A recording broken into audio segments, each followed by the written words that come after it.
Hey, it's Soul Meltdown 2. Today I want to talk about AC/DC's debut album, High Voltage. Now, I'm not talking about the original Australian release.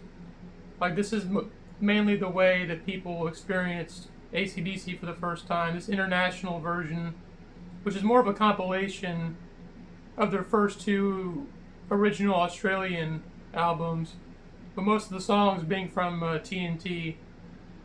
But yeah, I mean, whether you want to look at it as a compilation or an album, I think this is a solid album, solid debut album. I mean, AC/DC, it they are a legendary band. Obviously, you know, it's like everybody has heard of AC/DC, just like everybody's heard of Led Zeppelin. Um, and so yeah, let's get into the album. So the first track is "It's a Long Way to the Top If You Want to Rock and Roll," which is a classic. Second track is "Rock and Roll Singer." It's a good one.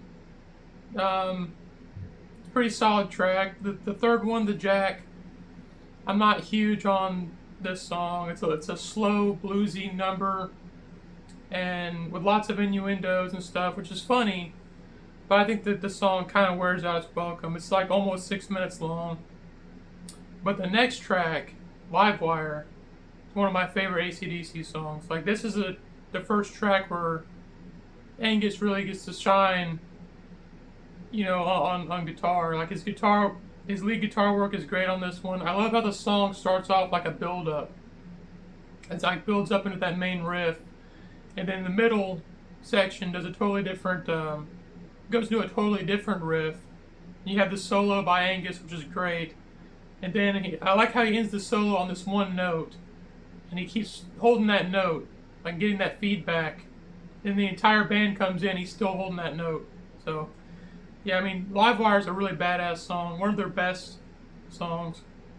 And then number 5, TNT, which everybody knows TNT. It's a great song, and it's very short, like 3.5 minutes long.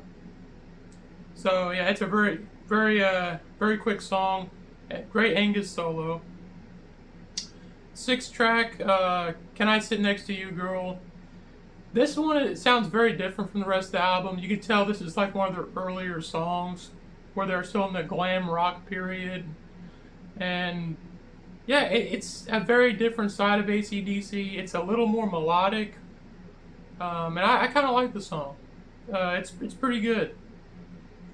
7, "Little Lover." It's a slow bluesy number, kind of like "The Jack," but I think this one is better. It just has more energy. Um, it's more of a groove to it. So I think that's a better song than "The Jack," in my opinion. Then number 8, "She's Got Balls." This is a pretty good one. It's kind of heavy. The riff is pretty heavy, and it doesn't get too boring.